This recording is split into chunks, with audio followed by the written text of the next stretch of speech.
Muy buenos días para todos, les habla Mercedes y hoy vamos a tener la clase de la semana número 10 que comprende desde Génesis capítulo 41 hasta el capítulo 44 versículo 17. Así que te comento que esta porción de lectura bíblica le corresponde el nombre de Miquets.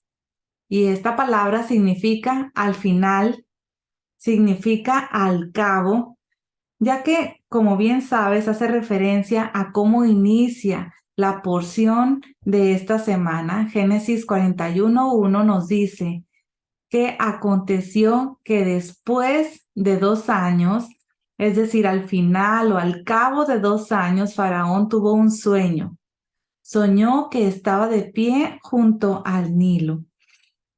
Estos 2 años, como nosotros bien sabemos, todo hace referencia al Mesías. Y esto hace referencia a la resurrección del Mesías después de 2 días, así como está escrito en Oseas 6:2. Estos 2 días hablan incluso del resurgimiento, no solamente del Estado de Israel después de casi 2000 años de no existir, sino del resurgimiento de las 10 tribus que están perdidas, estas 10 tribus de la casa de José. Como José fue sacado de la cárcel al final de 2 años, así sus descendientes serán sacados de entre las naciones al final de 2000 años para volver a tomar su lugar dentro de Israel. Esta palabra hebrea, miketz, ¿verdad? Que significa al cabo o al final, nos enseña que los sueños de Faraón están hablando no solamente de lo que pasó al final de 2 años más de cárcel que tuvo José, sino también de lo que va a pasar al final de los 2000 años de la era mesiánica. La muerte del panadero y la resurrección del copero antes de los 2 años hablan de la muerte y resurrección del Mesías, precisamente antes de los 2000 años. Y como el copero se olvidó de José durante 2 años, así Yeshua ha sido ignorado por gran parte del pueblo de Dios y el resto del mundo durante precisamente 2000 años. Al final de los 2 años, José es levantado para ser el gobernante, ¿verdad? Para ser el virrey de toda la nación después de Faraón. Así que esto nos enseña que Yeshua, el hijo de José, será puesto como gobernante sobre todas las naciones de la tierra al final de 2000 años después de su muerte y de su resurrección. Dice en el versículo 14 de Génesis 41 que entonces Faraón mandó llamar a José y lo sacaron a prisa del calabozo. Después de afeitarse y cambiarse sus vestidos, vino a Faraón. Bueno, aquí cada palabra tiene un significado. Aquí por lo pronto estamos viendo que lo sacaron a prisa, ¿verdad? ¿De dónde? Del calabozo. Nosotros ya hemos hablado que esa palabra calabozo es bor y significa hoyo, significa pozo, y es la misma palabra que se encuentra en Génesis 37:24. Como ya hemos dicho antes, esto habla de la muerte del Mesías a favor del pueblo de Israel y del mundo entero. Dice que lo sacaron, ¿verdad? Esto habla de la resurrección. El Mesías no salió de la muerte mediante su propio esfuerzo, no salió de la muerte mediante su propia fuerza, porque Él fue resucitado por el Padre, así como lo vemos en Hechos 2:24. También vemos esto en Hechos 2:32 y en Romanos 10:9.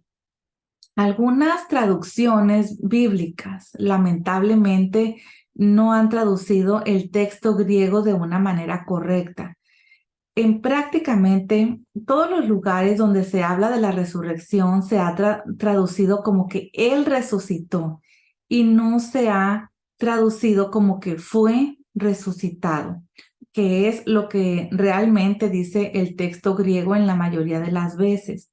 Es decir, no es que Yeshua se haya resucitado a sí mismo, no tenía poder para ello, sino el Padre fue el que le levantó de entre los muertos.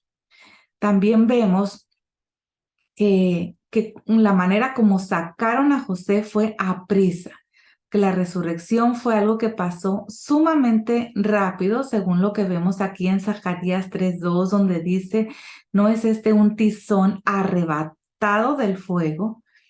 También vemos en este mismo versículo que estábamos viendo sobre cómo sacaron a José, dice que lo afeitaron, ¿verdad? Y esto alude o hace referencia a la inclinación al mal, que fue eliminado por la resurrección del Mesías.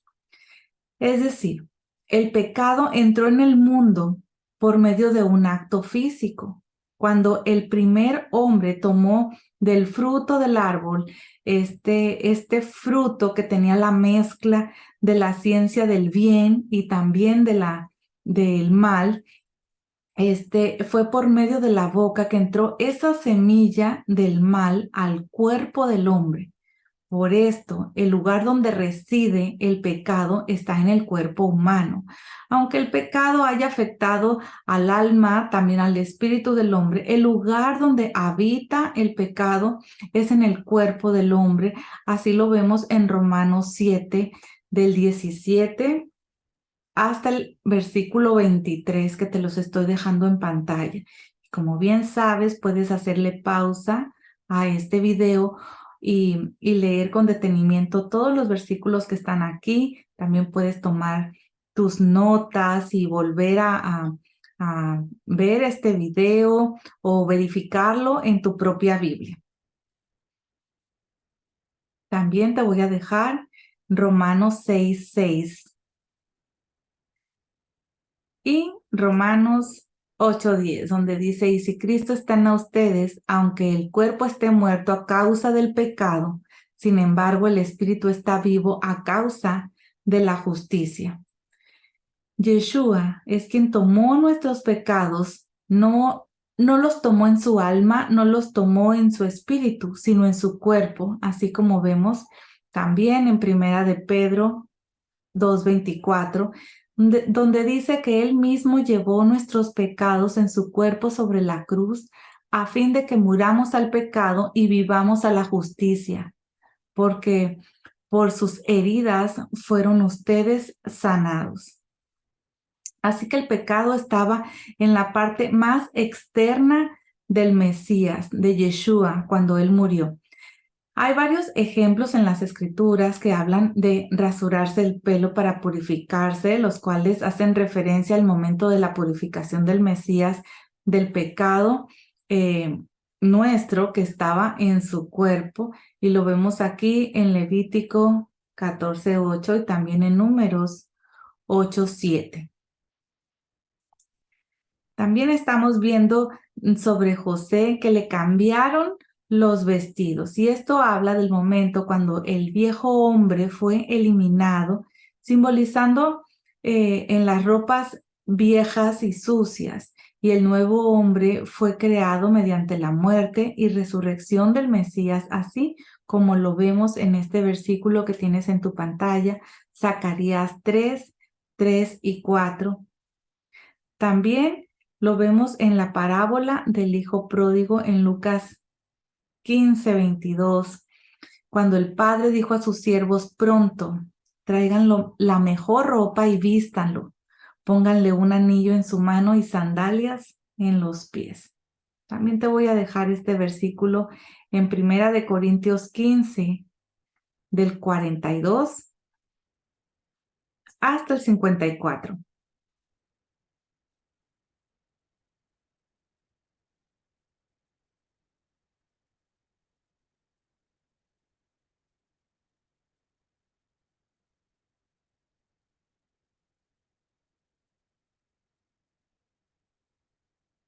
En 2 Corintios 5, del 2 al 3, también dice que cuando esto corruptible se haya vestido de incorrupción y esto moral se haya vestido de inmortalidad, esto mortal se haya vestido de inmortalidad, entonces se cumplirá la palabra que está escrita: devorada ha sido la muerte en victoria.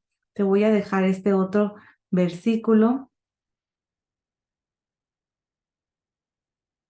También Filipenses 3, del 20 al 21, y Romanos 6, del 5 al 6.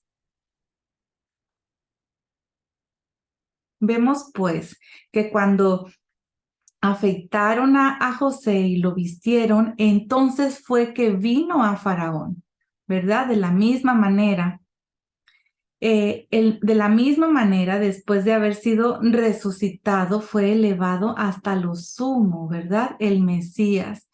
Y fue presentado ante el Padre Celestial para servirle como sumo sacerdote según el orden de Melquisedec. Esto fue también lo que pasó con el Mesías y lo vemos escrito en este Salmo 110:1 y también en el Salmo 110:4, Primera de Pedro 3:22. Dice: quien está a la diestra de Dios, habiendo subido al cielo después de que le habían sido sometidos ángeles, autoridades y potestades. En Filipenses 2:9 dice: por lo cual Dios también lo exaltó hasta lo sumo y le confirió el nombre que es sobre todo nombre. Así es que llegamos a Génesis 41:25. Entonces José dijo a Faraón: los dos sueños de Faraón son uno. Dios ha anunciado a Faraón lo que él va a hacer. Aquí hace referencia que el Padre ha anunciado lo que él va a hacer durante la vida del Faraón. Porque en Génesis 41:28 dice: esto es lo que he dicho a Faraón. Dios ha mostrado a Faraón lo que va a hacer. Y aquí hace referencia a lo que va a hacer, pero en los últimos tiempos. En Génesis 41, del 29 al 30, dice: van a venir 7 años de gran abundancia en toda la tierra de Egipto, y después de ellos vendrán 7 años de hambre. Será olvidada toda la abundancia en la tierra de Egipto, y el hambre asolará la tierra. Como los 2 últimos años de cautiverio, de prisión de José fueron contados desde la muerte y reinstalación de los 2 siervos del rey de Egipto, los 2000 años finales de esa edad son contados a partir de la muerte y la resurrección del Mesías. Al final de los 2000 años parece que habrá 7 años de abundancia económica, posiblemente en todo el mundo, y luego vendrán 7 años de tribulación. Los últimos 7 años corresponden a la última de las 70 semanas de la profecía de Daniel, que lo vemos en Daniel 9, del 24 al 27. Durante este periodo habrá persecución contra los que guardan los mandamientos de Dios, contra los que están abrazando Torá y tienen el testimonio de Yeshua, así como lo vemos escrito en Apocalipsis del 12 al 17, donde dice: entonces el dragón se enfureció contra la mujer y salió para hacer guerra contra el resto de la descendencia de ella, los que guardan los mandamientos de Dios y tienen el testimonio de Jesús. Durante ese tiempo habrá una gran hambre de la palabra del Padre Celestial sobre toda la tierra, como está escrito en Amós 8, del 11 al 14. Vemos que los idólatras no van a encontrar la palabra de nuestro Padre Celestial porque no la buscan donde está, sino que la buscan en religiones falsas del mundo. Pero sí habrá un grupo inmensamente grande que sabrá dónde encontrar la palabra de nuestro Padre en ese tiempo, así como lo vemos en Zacarías 8, del 20 al 23. Aquí hay algunas cosas sumamente interesantes porque vemos que muchos pueblos y naciones poderosas van a buscar a nuestro Padre. Lo van a buscar en aquellos días, que hace referencia en los últimos tiempos. Luego habla de 10 hombres de todas lenguas de las naciones que se van a asir, ¿verdad? Que van a agarrar, tomar del vestido de un judío y pedir ayuda espiritual. Los 10 hombres hacen referencia a las 10 tribus perdidas entre las naciones gentiles que van a reaparecer en ese tiempo. Ellos van a ir a aquellos judíos, o mejor dicho, a aquellas personas que caminan en Torah, ¿verdad? Con el Padre Celestial, que siguen a Yeshua, porque Él es el camino. Las 10 tribus de la casa de José se unirán a la casa de Judá para ser instruidos en Torah, así como lo vemos escrito en Ezequiel 37:19, donde dice: diles, así dice el Señor Dios, voy a tomar la vara de José que está en la mano de Efraín y las tribus de Israel, sus compañeros, las pondré con aquella, con la vara de Judá, y las haré una sola vara, serán una en mi mano. También lo vemos escrito en Mateo 28, del 18 al 20.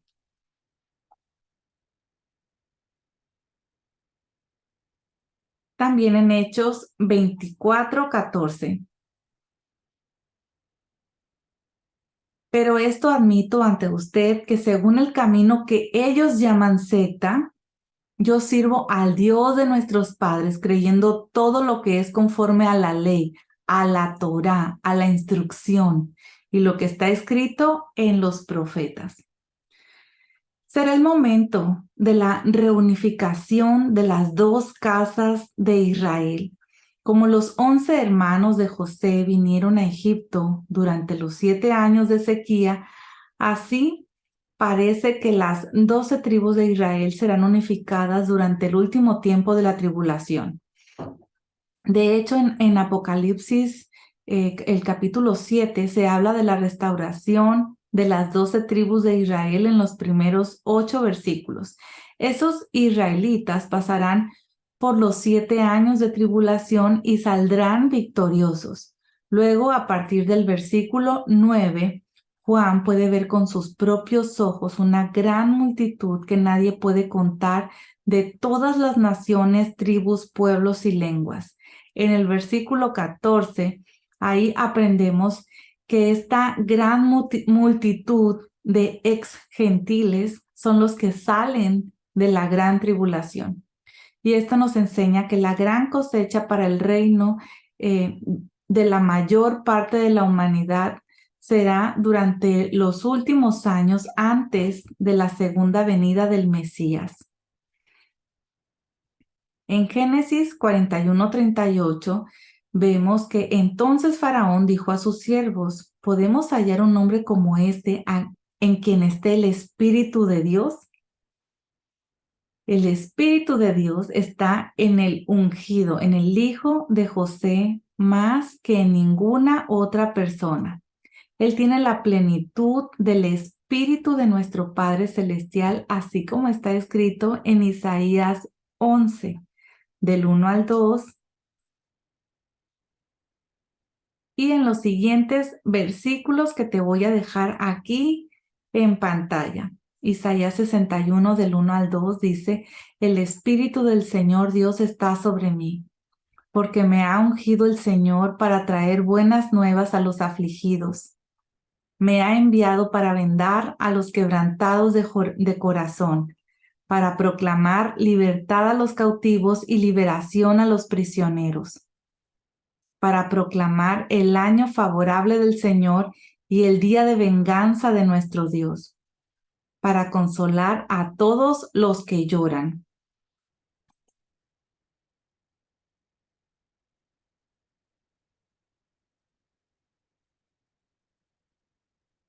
Te recuerdo que puedes darle pausa a este video para que puedas leer con detenimiento todos estos versículos, todas estas citas que te estoy dejando para que tengas un estudio completo de la porción de esta semana.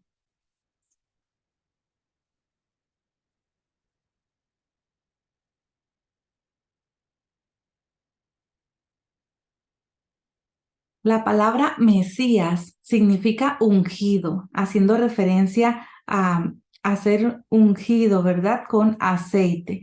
Indica que el Espíritu del Padre Celestial ha venido sobre un hombre para que pueda realizar una misión específica.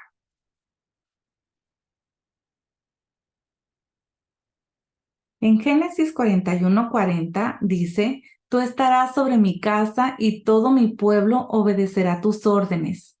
Solamente en el trono yo seré mayor que tú.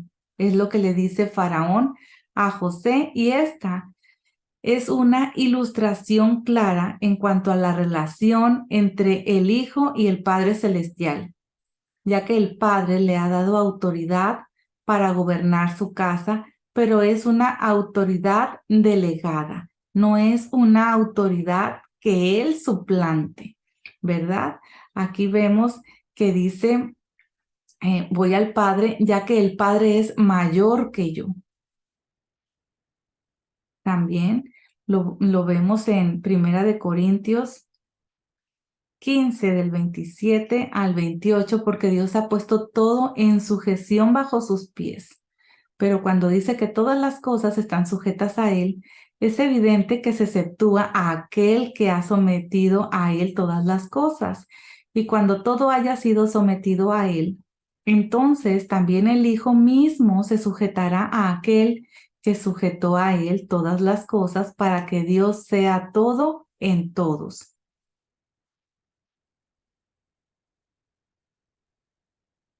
También vemos en el versículo que Faraón comenta, todo mi pueblo obedecerá tus órdenes. La ira de Dios permanece sobre el que no obedece al Mesías, sobre el que no obedece a Yeshua, es decir, a su palabra, a la Torá. Así también como lo vemos escrito en Juan 3, del 35 al 36. Donde dice, el Padre ama al Hijo y ha entregado todas las cosas en su mano. El que cree en el Hijo tiene vida eterna, pero el que no obedece al Hijo no verá la vida, sino que la ira de Dios permanece sobre él. En Génesis 41:41 está escrito que Faraón dijo también a José, mira, te he puesto sobre toda la tierra de Egipto. Egipto sabemos que simboliza el mundo entero. Así que el Mesías gobernará sobre todo el mundo, así como lo vemos escrito en Hebreos 2:8. No solamente el mundo material está sujeto al Mesías, sino todo lo invisible también está sujeto al Mesías, así como lo vemos escrito en Mateo 28:18. Primera de Pedro 3:22 y también en Efesios 1, del 19 al 23. Más adelante, en Génesis 41:42, vemos que Faraón se quitó el anillo de sellar de su mano y lo puso en la mano de José. Lo vistió con vestiduras de lino fino y puso un collar de oro en su cuello. José ya había sido bañado y ya había sido vestido para presentarse a Faraón. Ahora le están dando otro tipo de vestiduras. Aquí vemos que el anillo implica autoridad para actuar en el nombre del rey. Ahora José podía sellar documentos usando el nombre del faraón. Recibió el nombre que estaba sobre todo nombre en ese mundo. Lo mismo pasó con Yeshua, que recibió el nombre que es sobre todo nombre. Como José no se llamaba Faraón, pero podía actuar en ese nombre y sellar en ese nombre. Así Yeshua también ha recibido de Dios para gobernar por medio de él un nombre, tal como está escrito en Filipenses 2:9. Vemos también que sobre el lino, las vestiduras que recibió eran de lino y bueno, pues el lino es usado de una manera especial en el culto, ¿verdad? Del Padre Celestial en el tabernáculo y también pues en el templo posteriormente.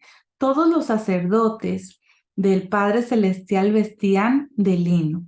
De hecho, los ángeles del Padre Celestial se visten de lino. Y aquí te he estado presentando en pantalla todos estos versículos que tú puedes leer con detenimiento y revisar sobre las vestiduras de lino. El sumo sacerdote tenía que vestirse de ropas de lino especialmente preparadas para el día de la expiación, es decir, para el día de Yom Kippur. Cuando Yeshua fue sepultado, fue envuelto en un lienzo de lino, esto lo vemos en Mateo 27:59. El lino está relacionado con la resurrección del Mesías, según lo vemos en Juan 20, del 5 al 7, ya que él al ser resucitado fue vestido con el nuevo cuerpo y también recibió un manto de lino que llega hasta los pies. Este lo vemos en Apocalipsis 1:13.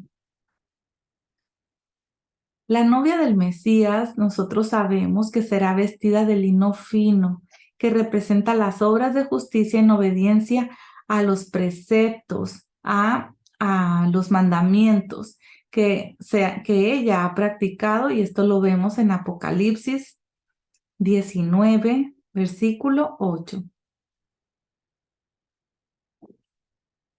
En Génesis 41:43. Nosotros vemos que lo hizo montar en su segundo carro y proclamaban delante de él: doblen la rodilla, y lo puso sobre toda la tierra de Egipto. Cuando el pueblo reconocía la nueva posición de José y doblaba la rodilla ante él, estaba aceptando la autoridad del que le puso en ese puesto. Es decir, cuando el pueblo doblaba rodilla es porque estaban aceptando la autoridad de Faraón, y esa autoridad que había puesto Faraón sobre José, porque fue el Faraón que ordenó que el pueblo se doblara la rodilla ante José, y de la misma manera nuestro Padre Celestial ha ordenado al mundo que se incline ante Yeshua, para así reconocer la autoridad que el Padre le ha delegado a Yeshua. Esto lo podemos ver en Apocalipsis 5:8, en Isaías 45:23, también en Romanos 14:11, donde dice: porque está escrito, vivo yo, dice el Señor, que ante mí se doblará toda rodilla y toda lengua alabará a Dios. También te voy a dejar esta cita en Filipenses 2:10 al 11. El que no se inclinaba ante José no estaba sujeto al faraón que lo había ordenado. De la misma manera, el que no se inclina ante Yeshua y le reconoce como Señor, no está obedeciendo al Padre que lo ha ordenado, así como lo vemos en Juan 5:23. Para que todos honren al Hijo, así como honran al Padre. El que no honra al Hijo, no honra al Padre que lo envió. También te dejo este versículo en Primera de Juan 5, del 9 al 12.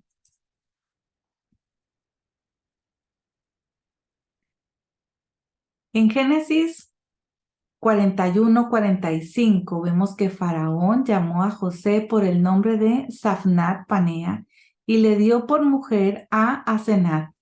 hija de Potífera, sacerdote de On, y salió José para ver la tierra de Egipto. Cuando José fue reconocido como Señor en este mundo, ¿verdad?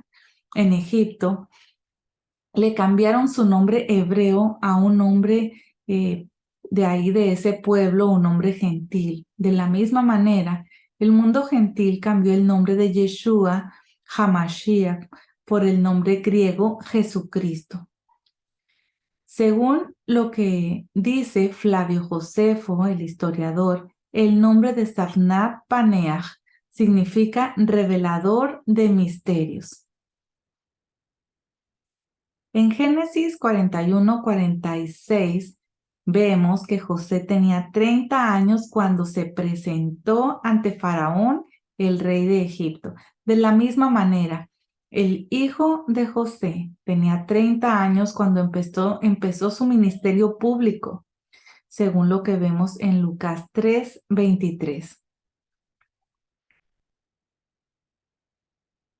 En Génesis 41-49 vemos que José almacenó grano en gran abundancia como la arena del mar, hasta que dejó de medirlo porque no se podía medir. Ya ellos ya no llevaban el registro porque no se podía contar. Y esto simboliza, de hecho, la gran cosecha de almas que van a ser cosechadas por el Mesías, Yeshua, en el mundo entero, como está escrito en Apocalipsis 7, del cual ya te hice mención, del versículo 9 al 10, que dice: después de esto miré y vi una gran multitud que nadie podía contar, de todas las naciones, tribus, pueblos y lenguas, de pie delante del trono y delante del Cordero, vestidos con vestiduras blancas y con palmas en las manos. Clamaban a gran voz: la salvación pertenece a nuestro Dios que está sentado en el trono y al Cordero. También lo vemos en Apocalipsis 14, del 14 al 16. Como la arena del mar es lo que vemos en este versículo, ¿verdad? Como la arena del mar es el grano que se había almacenado. Y claro que esto hace referencia a los hijos de Jacob, como nosotros ya lo estudiamos en Génesis 32. Dice que se mezclaron en todas las naciones de la tierra y ellos serán cosechados por el hijo de José en los últimos tiempos y reunidos en congregaciones de creyentes en el Mesías, en las ciudades gentiles por todo el mundo.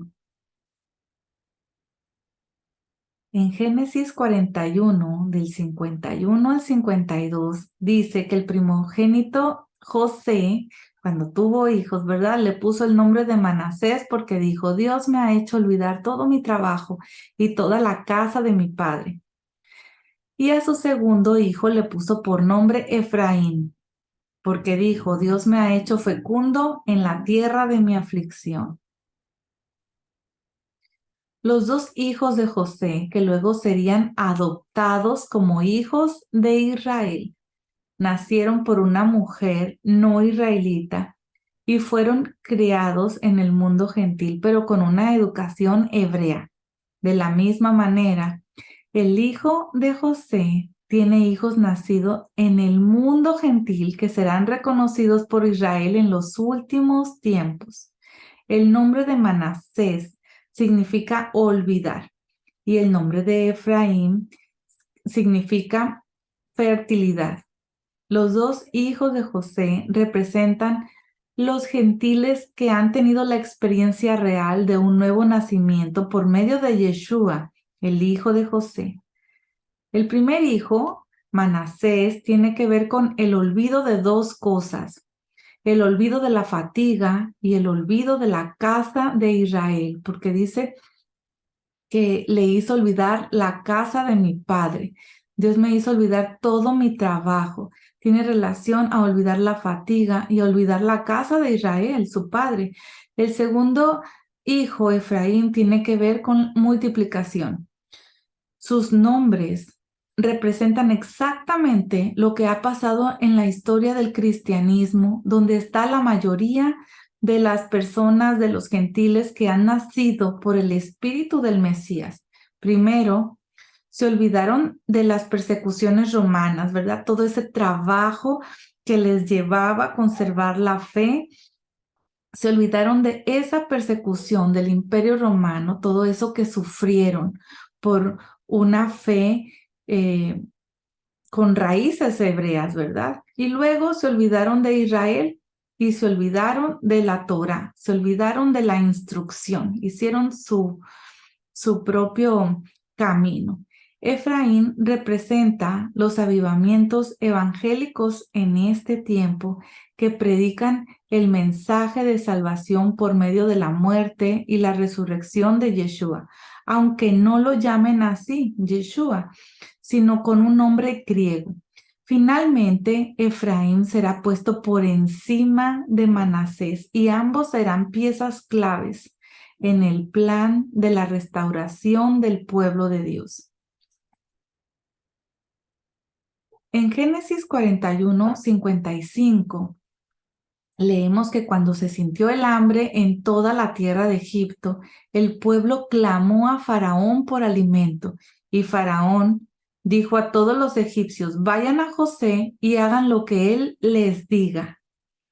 Vemos cómo el rey está enviando a la gente al que ha recibido la autoridad, esta autoridad delegada. De la misma manera sucede cuando el padre lleva a las personas al hijo. Es el padre el que lleva a las personas al hijo, como lo vemos en Juan 6, del 44 al 45. Nadie puede venir a mí si no lo trae el Padre que me envió, y yo lo resucitaré en el día final. Escrito está en los profetas, y todos serán enseñados por Dios. Todo el que ha oído y aprendido del Padre viene a mí. También te voy a dejar este versículo en Mateo 11:27. Y también este otro en Mateo 16:17. Porque es así como el faraón ordenó al pueblo obedecer a José, el padre también ordenó con una voz audible que obedecieran a Yeshua, según lo vemos escrito en Mateo 17:5. Así que aquí surge una pregunta: ¿es posible ir directamente al Padre sin pasar por Yeshua? Bueno, pues estos textos nos muestran que cuando hay una autoridad delegada, no se puede pasar por encima de ella. De la misma manera, el Padre ha delegado todo a su Hijo y no se puede saltar por encima de él para llegar al Padre, así como lo vemos en Juan 14:6. Jesús le dijo: yo soy el camino, la verdad y la vida. Nadie viene al Padre sino por mí. Este mensaje no fue dado delante de gentiles, sino delante de judíos. Ningún judío llega al Padre sino por el Mesías, cuyo nombre es Yeshua. En este contexto, el pueblo necesitaba pan y el faraón dijo: ir a José y hacer lo que él diga. En Génesis 41:57 vemos que de todos los países venían a Egipto para comprar grano a José, porque el hambre era severa en toda la tierra. De la misma manera vendrán gentiles de todos los países a recibir el pan de vida durante los 7 años de tribulación. Yeshua es el Salvador de todos los gentiles, de todas las personas que no están en pacto. Él es el pan de vida, así como lo vemos escrito aquí en Juan 6:35. Los que venían de todos los países no buscaban a otra persona que no fuera José. Y de la misma manera, Yeshua es el único que puede satisfacer el hambre espiritual de todas las personas.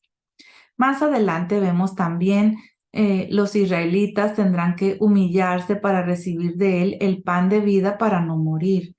Aprendemos entonces que los únicos mensajes de la Torá que contienen suficiente sustancia espiritual para poder satisfacer el hambre espiritual de los pueblos son los que vienen a través de el Mesías, el hijo de José. En Génesis 42:6 leemos que José era el que mandaba en aquel país. Él era quien vendía a todo el pueblo de la tierra. Cuando los hermanos de José llegaron, se postraron ante él rostro en tierra. Aquí es donde vemos un cumplimiento parcial del sueño de José. Todavía falta un hermano que esté ahí para que se cumpla del todo. Pero sabemos que llegará un momento en la historia cuando aquellos judíos que no hayan sido asimilados entre las naciones tendrán que ir al hijo de José para buscar el pan de vida, para no morir. Será un momento hermoso cuando los judíos reconozcan que aquel que el mundo llama Jesucristo también tiene pan para ellos. Te voy a dejar estos versículos a continuación para que tú los leas con detenimiento.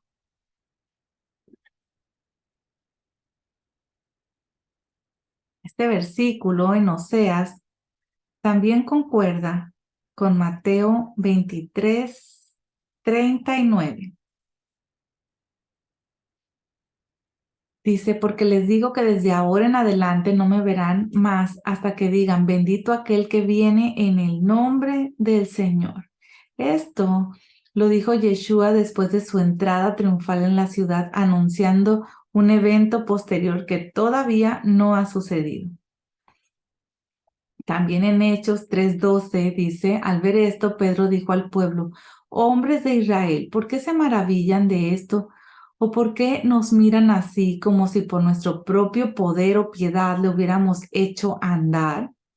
En el versículo 19 al 21 dice, por tanto, arrepiéntanse y conviértanse para que sus pecados sean borrados a fin de que tiempos de alivio vengan de la presencia del Señor. Y Él envíe a Jesús, el Cristo designado de antemano para ustedes. A Él el cielo debe recibir hasta el día de la restauración de todas las cosas, acerca de lo cual Dios habló por boca de sus santos profetas desde tiempos antiguos. Según estos textos que estamos leyendo, hay varias condiciones para que Yeshua pueda regresar a la tierra. Tiene que haber un reconocimiento de la culpa, tiene que haber arrepentimiento también en el pueblo de Israel por haber negado a Yeshua como el Mesías. Tiene que haber la búsqueda ferviente del Padre en un tiempo de angustia, que es la gran tribulación para Jacob. También pasar 2 días, que son 2000 años, desde la primera venida del Mesías. Y bueno, pues el pueblo judío tendrá que tener el dominio y vivir en la ciudad de Jerusalén. Tienen que venir tiempos de restauración de todas las cosas que han sido habladas y escritas en los libros de los profetas. Cuando todas estas cosas sucedan, Yeshua regresará a la tierra para gobernar como el Mesías, el hijo de David. En Génesis 42:8 vemos que José había reconocido a sus hermanos, aunque ellos no lo habían reconocido a él. De la misma manera, Yeshua ha reconocido al pueblo de Dios, aunque la mayoría de ellos no le hayan reconocido. De todas maneras, Él nunca rechazará a su pueblo, jamás. Está en su palabra. En Génesis 42:13 vemos que ellos dijeron, tus siervos eran 2 hermanos, hijos del mismo padre en la tierra de Canaán, y el menor está hoy con nuestro padre y el otro ya no existe. Esa expresión del otro no existe aparece 2 veces en este relato. En el versículo 38 dice que José ha muerto.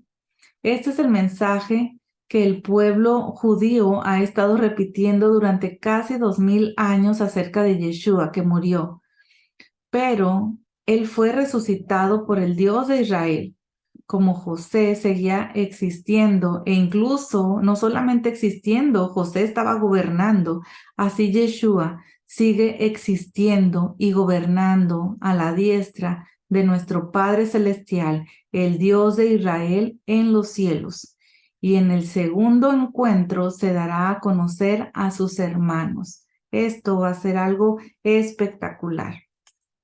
En Génesis 42:15 leemos: en esto serán probados, dice, por vida de Faraón, que no saldrán de este lugar, a menos que su hermano menor venga aquí, para que el pueblo pueda experimentar esa redención final de las naciones y salir de Egipto.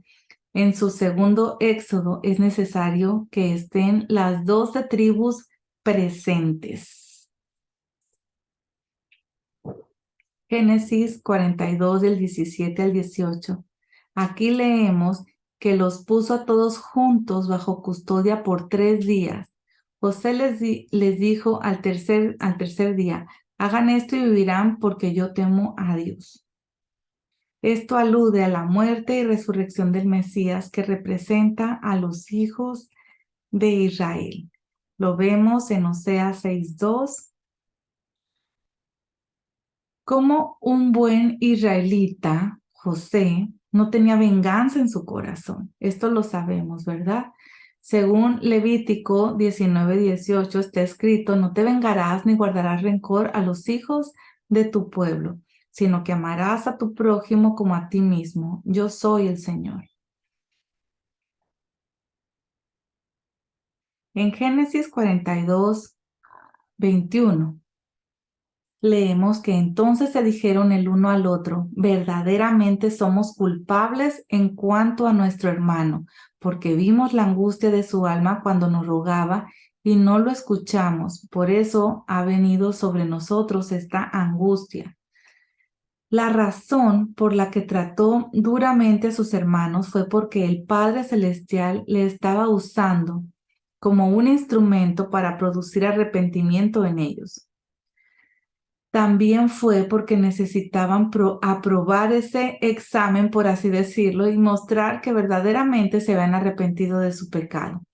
Ahora volvieron a estar en esta situación muy parecida, muy semejante a la anterior, recreando otra vez esta escena. Tenían la oportunidad de rectificar y no volver a abandonar a su hermano, al hijo de Raquel, ni defraudar a su padre. Vemos pues cómo el trato de José produjo un buen resultado en ellos, así como está escrito en 2 Corintios 7:10, donde dice que la tristeza que es conforme a la voluntad de Dios produce un arrepentimiento que conduce a la salvación. Entonces vemos, ¿verdad?, que todo esto estaba siendo conducido por el Padre Celestial y lo vemos por el resultado. Dice, también habla aquí de la angustia de su alma, y así que también el alma de Yeshua se angustió cuando fue vendido por sus hermanos y entregados en manos de los gentiles para morir. Esto lo leemos en Isaías 53:11. En Génesis 42:24 leemos que José se apartó de su lado y lloró. Cuando volvió a ellos y les habló, tomó de entre ellos a Simeón y lo ató a la vista de sus hermanos. Rubén es el primogénito. Él no estaba de acuerdo con ese maltrato que se le estaba haciendo a José, pero Simeón, que era el segundo, era un hombre violento junto con su hermano Leví. Ellos habían asesinado a toda una ciudad. Esto ya lo acabamos de estudiar. Así que vemos que Simeón necesitaba un trato especial para poder arrepentirse de su pecado y humillarse en su corazón endurecido. Esa fue la razón por la que José lo tomó a él y le encerró.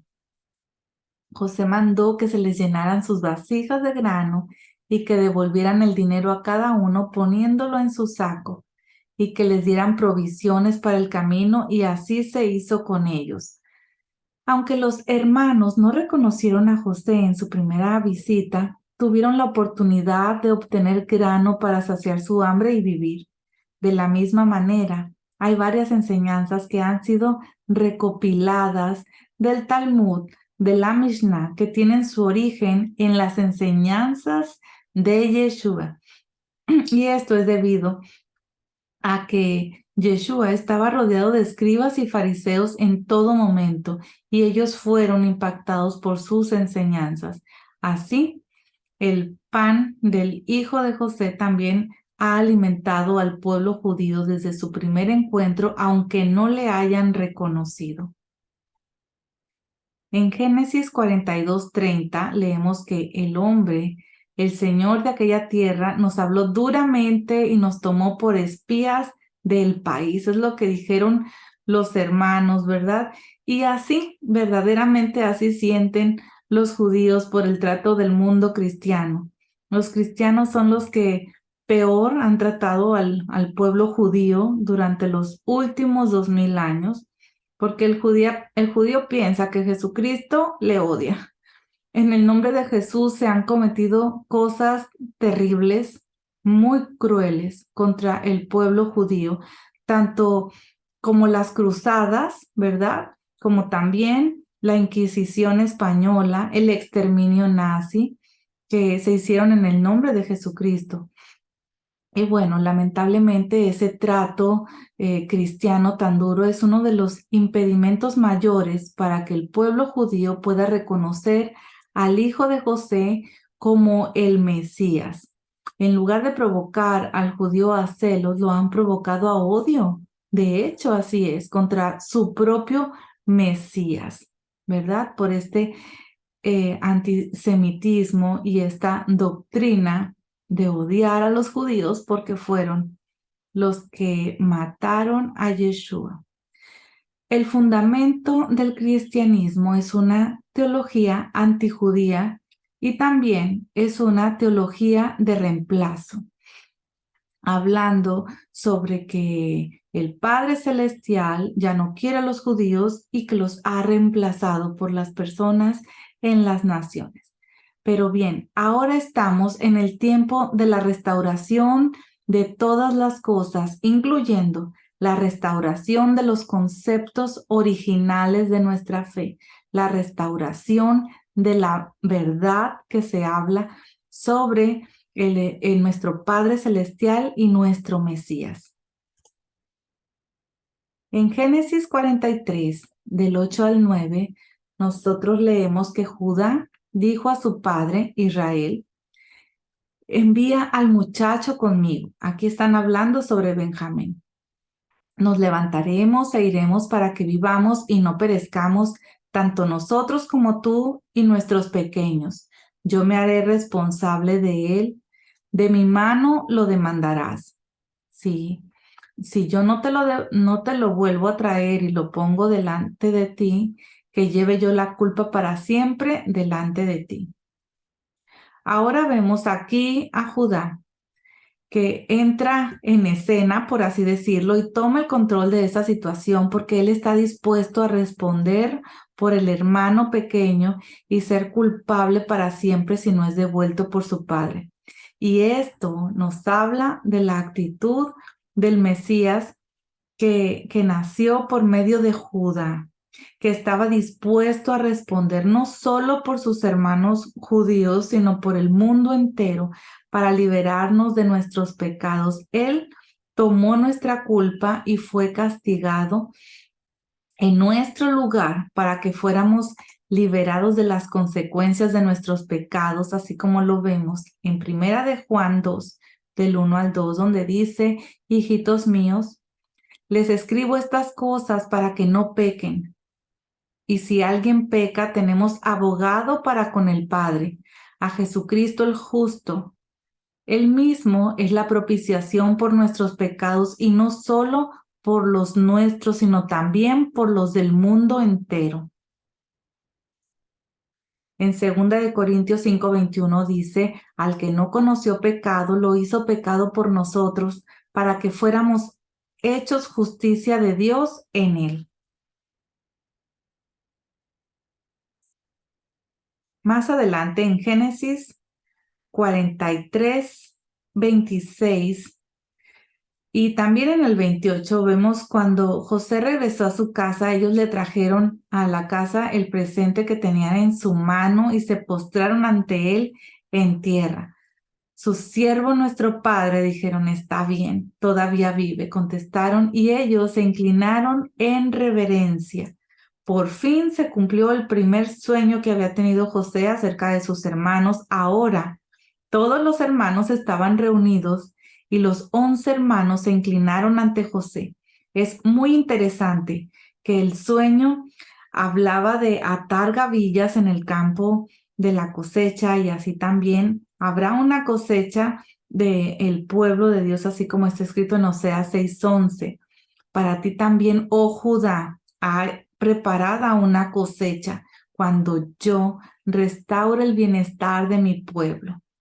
De este texto también aprendemos que todo Israel, las 12 tribus, un día se van a inclinar ante Yeshua, el hijo de José.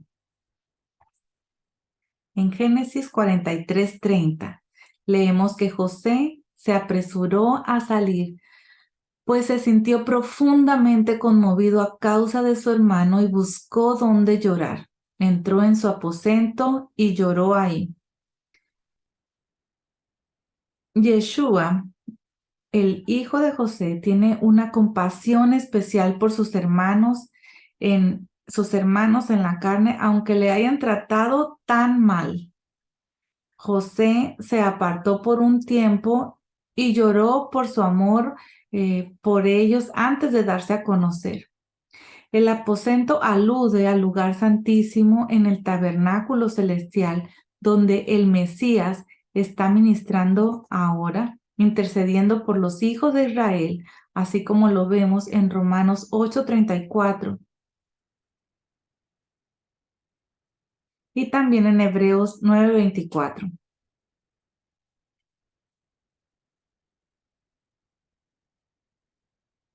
En Génesis 43:34 leemos que él les llevó porciones de su propia mesa, pero la porción de Benjamín era 5 veces mayor que la de cualquiera de ellos.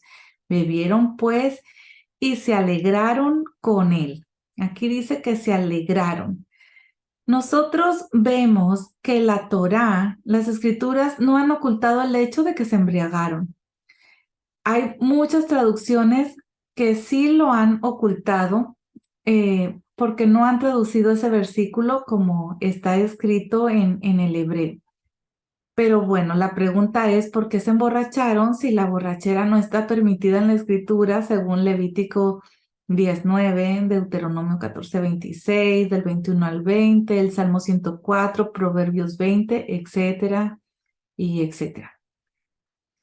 Bueno, ¿por qué la escritura no oculta este hecho de que los hijos de Israel se embriagaron? La respuesta es porque hay una proyección profética para esto. Esto es algo que va a ocurrir con la reunión de las 12 tribus de Israel en los últimos tiempos bajo la dirección del Mesías, bajo la dirección de Yeshua. En ese momento habrá un derramamiento del Espíritu de nuestro Padre que será semejante a una embriaguez, semejante a la que se ve en Hechos 2:4 y también en el versículo 15 y 16. Te voy a dejar también en pantalla este salmo, el 126 del versículo 1 al versículo 6. Porque en este salmo vemos varias cosas que concuerdan con el texto que estamos estudiando. El Padre Celestial va a hacer que las 12 tribus se reúnan de nuevo, entonces se producirá una euforia, como en un sueño, con risas y gritos y alegría y júbilo, como una embriaguez. Esta venida, esta vuelta se compara con la alegría por cosechar al traer sus gavillas, y esto nos conecta con el evento de la reunificación de las 12 tribus con una gran cosecha de almas en los últimos tiempos, así como lo vemos en Mateo 13:39 y también en Isaías 9:3. Esta comida en la casa de José también representa la cena que se dará en el reino junto con el Mesías y las 12 tribus de Israel, donde, como lo vemos en Mateo 26:29.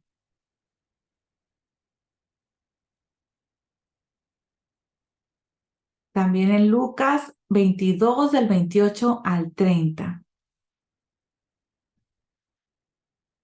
Ustedes son los que han permanecido junto a mí en mis pruebas, y así como mi Padre me ha otorgado un reino, yo les otorgo que coman y beban a mi mesa en mi reino, y se sentarán en tronos juzgando a las 12 tribus de Israel.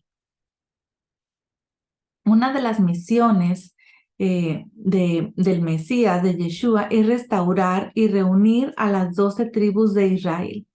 Esto lo vemos escrito en Isaías 49, del 5 al 6.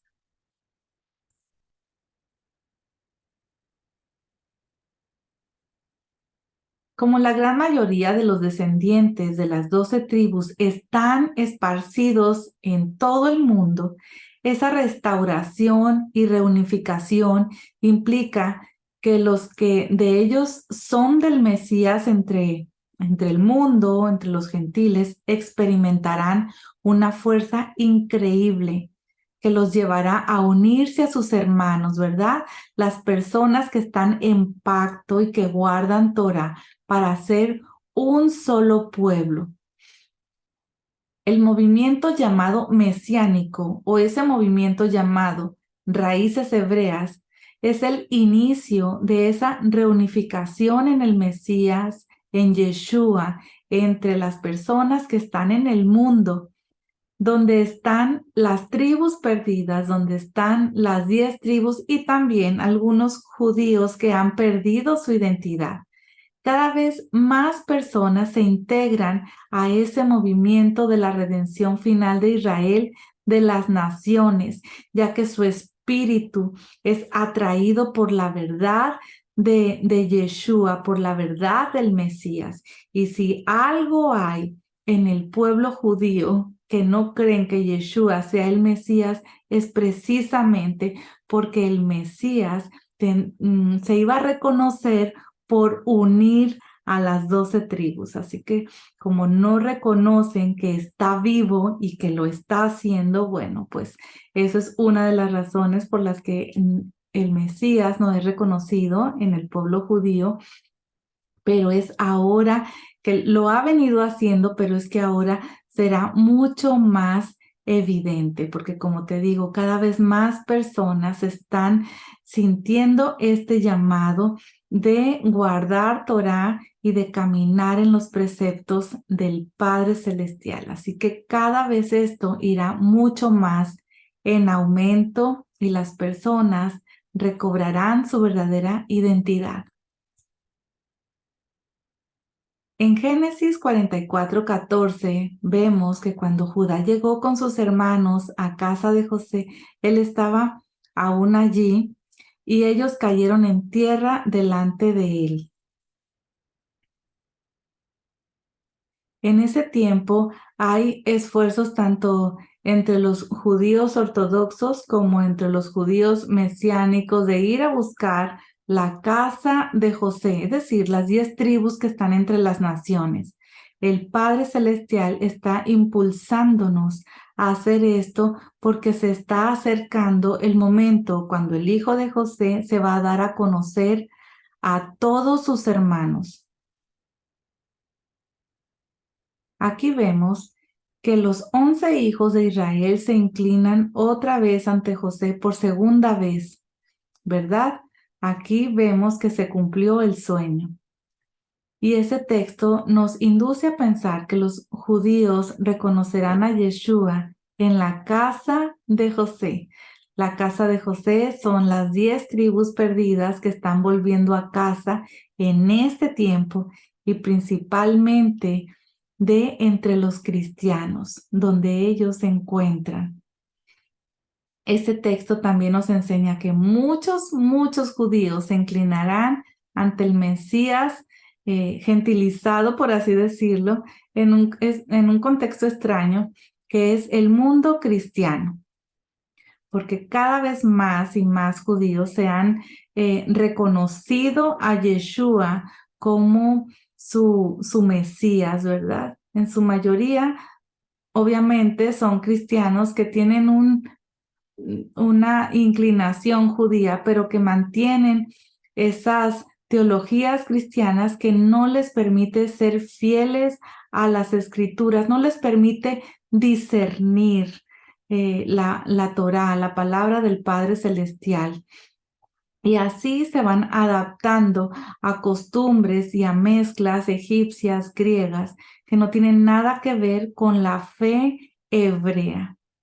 Han reconocido a Jesucristo como su Salvador en un ambiente cristiano, pero no le han visto todavía como un judío practicante de Torá y fiel a las tradiciones de su pueblo. No han reconocido su verdadera identidad. Así que ellos tendrán una gran sorpresa cuando Él se manifieste como el que realmente es. Más adelante, en Génesis 44:16, vemos que Judá dijo: ¿qué podemos decir a mi Señor? ¿Qué podemos hablar? ¿Y cómo nos justificaremos? Dios ha descubierto la iniquidad de sus siervos, así que somos esclavos de mi Señor, tanto nosotros como aquel en cuyo poder fue encontrado la copa. La iniquidad de la cual Judá está hablando aquí no es el robo de la copa, puesto que eran inocentes, sino lo que habían hecho con su hermano José. Judá, que es el padre de los judíos, es el que va en la brecha para presentarse ante José y pedir misericordia. Este es el momento crucial de toda la historia de José, cuando Judá muestra arrepentimiento por haber vendido a su hermano. Cuando el pueblo judío reconozca su grave error de haber negado a Yeshua, él se dará a conocer. Y de eso hablaremos la próxima semana, familia. Así que hasta aquí es la clase de esta semana. Espero que la hayan disfrutado tanto como yo, o mejor aún, que la hayan disfrutado mucho más que yo. Les doy las gracias por apoyarnos, por darle un like a este video, por compartirlo en tus redes sociales, con tus seres queridos, con tu familia. Gracias por dejarnos un saludo. Y bueno, pues yo me despido. Por hoy es todo. Deseo de verdad que te unas a nuestro grupo de Telegram. Estamos orando, estamos reflexionando sobre las escrituras. Lo hacemos en transmisión en directa los martes a las 6 de la tarde, hora San Diego, California, hora Mexicali, Baja California. Les envío a todos un gran saludo. Deseo que tengan un excelente fin de semana. Bendiciones para todos. Bye bye.